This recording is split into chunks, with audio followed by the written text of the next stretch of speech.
Hi అండి. అందరికీ ముందుగా సంక్రాంతి పండగ, కనుమ శుభాకాంక్షలండి. అందరూ సంక్రాంతి పండగ బాగా సెలబ్రేషన్ చేసుకుంటున్నారా? మనం భీమవరంలో సంక్రాంతి పండగంటే చాలా చేసుకుంటారు. బాగా ఎక్కువగా అయితే కోడిపందాలైతే చాలా చోట్ల జరుగుతాయండి. చాలా బావుంటుందన్నమాట. ఇలా కోడిపందాలతో పాటు మనకి బొమ్మల కొలువు కూడా అరేంజ్ చేశారు. మన ట్రెడిషనల్ అంతా ఇలా బొమ్మల కొలువులో చూపించారండి. మన లింగాకారాలు, దేవుళ్ళు, మన ట్రెడిషనల్ పండగ ప్లస్ ఏంటంటే పెళ్లి చేసుకోవడం అన్నీ చూపించారన్నమాట. ఫస్ట్ స్టార్టింగ్ అయితే వినాయకుడితో వెల్కమ్ చెప్పారండి.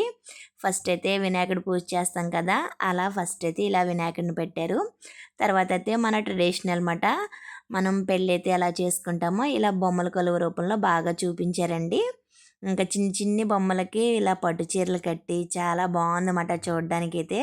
ఒకవైపు అయితే పెళ్ళికూతురు వైపు ఒకటి, పెళ్ళికొడుకు ఒకవైపు పెట్టి చాలా చేశారండి. ఎంగేజ్మెంటు, పసుపు కొట్టడం, పెళ్ళికూతురుని చేయడం, తాళి కట్టడం అన్నీ చూపించారు ఇక్కడ ఒకవైపు. తర్వాత అయితే మనం పండగలండి సంక్రాంతి, శివరాత్రి, వినాయక చవితి, దేవీ నవరాత్రులు అన్నీ ఇలా మనం ఫెస్టివల్స్ చేసుకునే ఫెస్టివల్స్ అన్నీ ఇలా చిన్న చిన్న బొమ్మల రూపంలో పెట్టి చాలా చేశారు. దసరాకైతే అమ్మవార్ల రూపాలు అన్నీ పెట్టారండి లైన్గా. అలాగే లింగాకారాలు కూడా, ప్రతి లింగాకారాలు కూడా ఇలాగా చిన్న చిన్నగా చూపించారు బొమ్మల రూపంలో. చాలా బాగుందండి.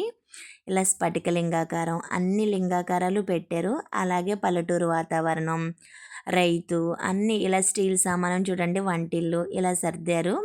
ఇలా కూరగాయలు అన్నీ చిన్ని చిన్ని అండి చాలా పెట్టారన్నమాట. ఇలా బొమ్మల కొలువు ఇలా చూడడానికి చాలామంది వెళ్తున్నారు. చాలా బాగుంది కదా, మీరు కూడా చూస్తారని వీడియో అయితే తీసాను. వీడియో నచ్చితే లైక్ చేయండి.